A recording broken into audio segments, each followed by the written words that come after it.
यो वर्ल्ड कपबाट सिकिने 7 वटा मुख्य कुराहरू मध्ये for the greatest event in history.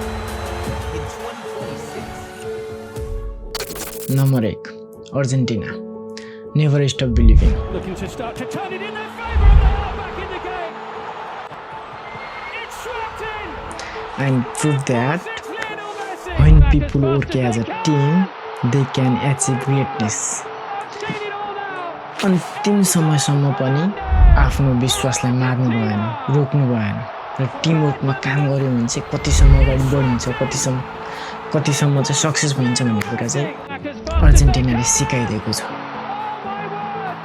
I've seen it all now. Enzo Fernandez for Argentina. Bedlam in Atlanta. Number 2 मा छ स्पेन। स्पेनले टिमवर्क मात्र होइन है डिसिप्लिन पनि चाहिन्छ। डिसिप्लिन बिट्स ट्यालेन्ट भन्ने कुरा चाहिँ स्पेनले सिकाइदिएको छ। Number 3 Ronaldo. तिम्रो टिमवर्क छैन, टिमवर्कमा तिम्रो ट्यालेन्टको रेस्पेक्ट छैन, तिम्रो घरमै तिमीलाई सपोर्ट छैन भने ट्यालेन्टले मात्र पनि केही गर्न सकिँदैन, अघि बढ्न सकिँदैन है भन्ने कुरा चाहिँ पोर्चुगलको रोनाल्डोबाट सिक्न सकिन्छ।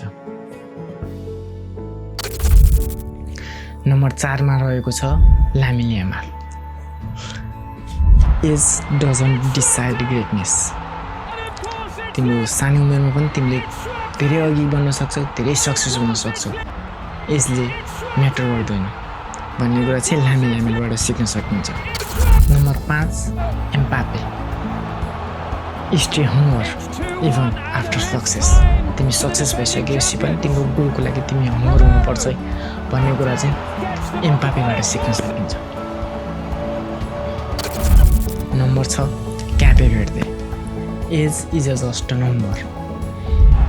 तिमी जति नै वर्ष भए पनि तिमीसँग बिलिभ छ, तिमी हार्ड वर्किङ गरिरहेछौ भने चाहिँ तिमी अघि बढ्न सक्छौ भन्ने कुरा चाहिँ क्यापे भेर्देबाट सिक्न सकिन्छ।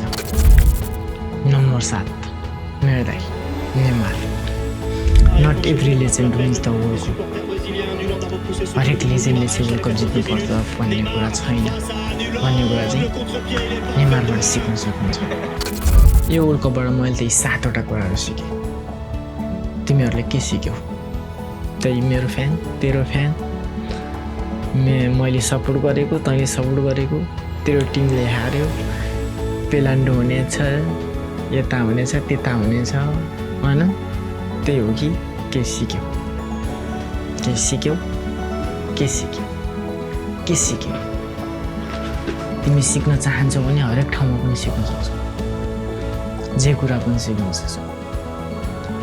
तिमी पोजिटिभ सोच्छौ कि नेगेटिभली लेख्छौ कि पोजिटिभली गयो भने तिमीले हरेक ठाउँमा पनि सिक्न सक्छौ, नेगेटिभली गयो भने तिमी राम्रो ठाउँमा पनि नराम्रो हुन सक्छौ। That's it. तिम्रो माइन्डमा भर पर्छ तिमीले के सोच्दैछौ।